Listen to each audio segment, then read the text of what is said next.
हम समझते हैं कि किसी भी पदाधिकारी को या कोई भी राजनीतिक दल का नेता हो, पदाधिकारी हो, अपने साथ जो काम करने वाले लोग हैं, जो उनके समकक्ष के अधिकारी हैं, पदाधिकारी हैं, उनका सम्मान करना और उनको मर्यादित शब्दों का प्रयोग करना, ये बेसिक बात है। नमस्कार, आप न्यूज फाउंडेशन देख रहे हैं। मैं हूं आपके साथ वंदना।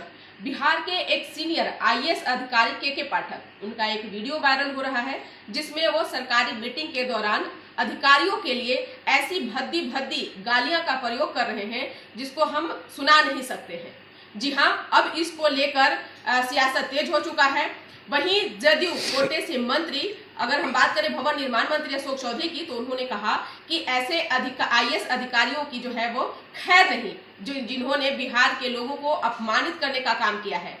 हालांकि उन्होंने यह भी कहा है कि यह बातें जो है मुख्यमंत्री तक पहुंच गई है और इसकी जांच होगी, जो जैसा भी होगा उचित कार्रवाई की जाएगी। पहले हम आपको सुनवाते हैं कि क्या कुछ कहना है भवन निर्माण मंत्री अशोक चौधरी का।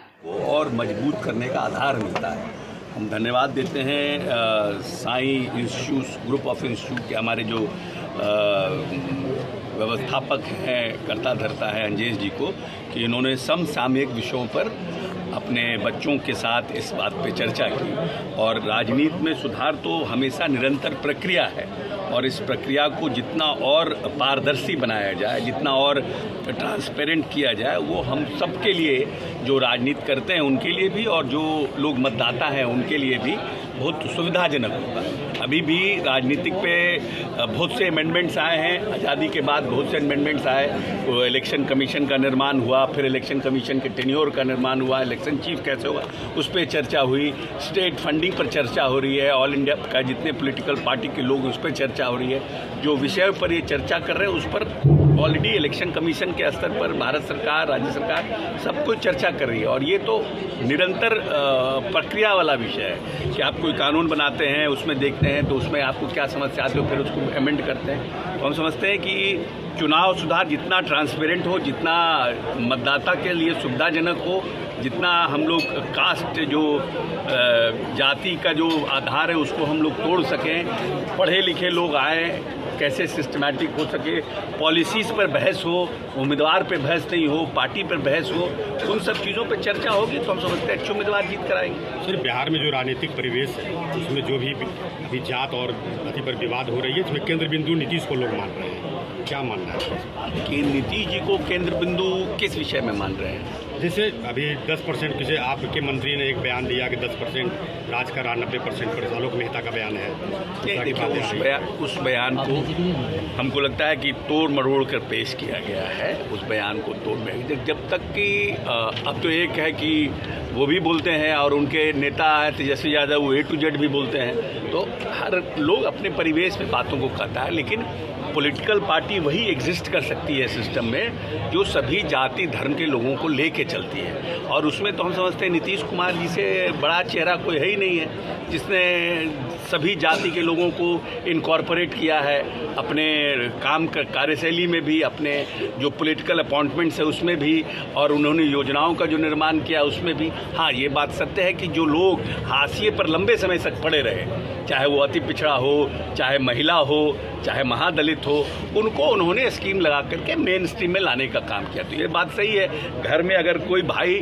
का पैर छोटा हो जाता है, लंगड़ा हो जाता है, तो उसका इलाज कराना है ना, उसको इलाज करा के सबके साथ खड़ा करना है। चाहे परिवार में जो भी है लोग, जो कमज़ोर होता है, आप लड़का कमज़ोर होता है उसको आप ट्यूशन पढ़ाते हैं, ट्यूशन पढ़ा करके उसको आगे ले जाने का प्रयास करते हैं। खाली स्कूल जाने से तो बच्चा पास करेगा नहीं, लगता है कि नहीं भाई इसको मैथ्स का ट्यूशन चाहिए, इसको साइंस का ट्यूशन चाहिए, पढ़ाते हैं ना। तो उसी तरह नीतीश कुमार उन लोगों के लिए भी योजनाओं का निर्माण करके उनको मेन स्ट्रीम में लाने का काम कर रहे हैं। लेकिन ये कोई कहे कि नीतीश कुमार जाति पाति करे, वो सरासर गलत बात है। सर, आईएएस के पाठक का एक बयान आया है, वायरल हो रहा है, इसमें गाली गलौज कर रहे हैं बिहार के एक अधिकारी को, इस तरह से क्या? नहीं, देखिए, वो बयान, वो उनका वीडियो हमने भी देखा है, किसी ने हमको भी भेजा था वो वीडियो। हम समझते हैं कि किसी भी पदाधिकारी को या कोई भी राजनीतिक दल का नेता हो, पदाधिकारी हो, अपने साथ जो काम करने वाले लोग हैं, जो उनके समकक्ष के अधिकारी हैं, पदाधिकारी हैं, उनका सम्मान करना और उनको मर्यादित शब्दों का प्रयोग करना, ये बेसिक बात है।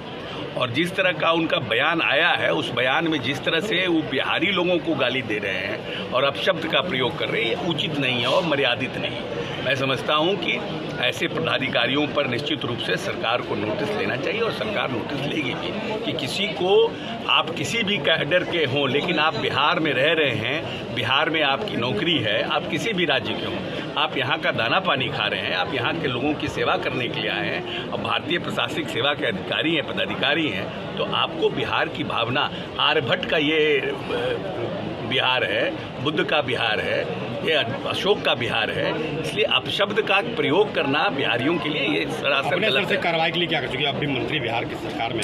ये हमारे उनके विभाग के माननीय मंत्री जी का बयान आ गया है कि उसकी जांच होगी और जांच में जो भी संभव होगा, दोषी पाए जाएंगे तो उस पर कार्रवाई होगी। तो हम समझते हैं कि लोग काम करेंगे। IAS के ऊपर काम करने का वो GAD का मामला रहता है और माननीय, लेकिन हम समझते हैं कि ये मेरा अपना व्यक्तिगत मानना है कि बिहार के प्रति सम्मान, कोई भी पदाधिकारी हो, किसी राज्य का हो, अगर आप बिहार में काम कर रहे हैं तो यहाँ के लोगों के प्रति सम्मान, आदर का भाव और यहाँ के लोगों के प्रति काम करने की चेष्टा होनी चाहिए थी। ये सब भाषा का प्रयोग बजट पर क्या प्रतिक्रिया होगी? उचित नहीं है। देखिए, पूरा बजट अगर आप देखिएगा तो ये बजट जो है पूरी तरह से एक नए तरह के पैकेज में आया है। बजट सिर्फ एक है कि 5 से 7 लाख रुपए का आपको इनकम टैक्स में छूट दिया गया है, जो मिडिल क्लास के लोगों को थोड़ा बहुत फायदा होगा, लेकिन बिहार के लिए जो इतने मंत्री यहाँ हैं, इन सब के ऊपर और मेंबर ऑफ पार्लियामेंट है, सब के ऊपर ये बजट जो है बिहार का, जो भारतीय जनता पार्टी के लोग हैं जिनको जनता ने जिता के भेजा था, उन लोगों को पे कड़ाना तमाचा है कि उन लोगों की किसी भी बात को और राज्य सरकार की किसी भी बात को केंद्र सरकार ने अपने बजट में इनकॉर्पोरेट नहीं किया, जबकि हम अपने रिसोर्सेज से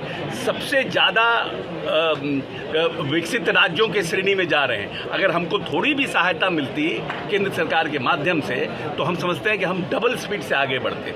जो इकोनॉमिक सर्वे आया है, उस इकोनॉमिक सर्वे में सभी क्राइटेरिया में बिहार जो है बहुत तेज़ी से आगे बढ़ रहा है। तो अगर इसको, इस जैसे राज्य को, जो सबसे दुनिया में सबसे पर स्क्वायर किलोमीटर में सबसे घनत्व वाला प्रदेश है, उसको अगर आप ताकत देते तो ये और तेज़ी से आगे बढ़ता, जिसमें कि देश को एडेड एडवांटेज होता। उसमें तो पूरी तरह से केंद्र सरकार ने हम लोगों को नकार दिया, क्योंकि उनको लगता है कि हाँ, हमारी सरकार नहीं है और हम लोगों को कोई भी ऐसी योजना का, नई योजना का कहीं कोई फ़ायदा हम लोगों को दिया नहीं।